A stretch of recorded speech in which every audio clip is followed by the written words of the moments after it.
Sa wakas ay nakapag-bonding din po kami ngayong day off niya.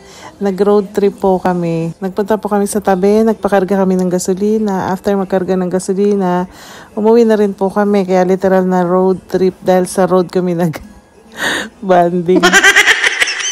At least, namekos-mekos pa rin namin yung time para magkasama kami kahit saglit ng kami lang.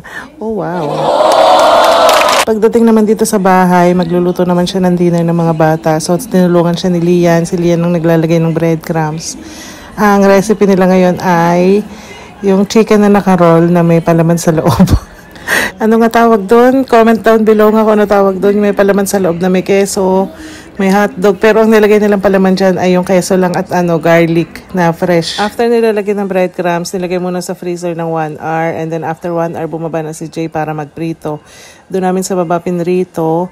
At dapat nga daw lubog sa mantika. Kaso kulang yung mantika ni Kapitana. Yan lang natira. Kaya pwede na rin.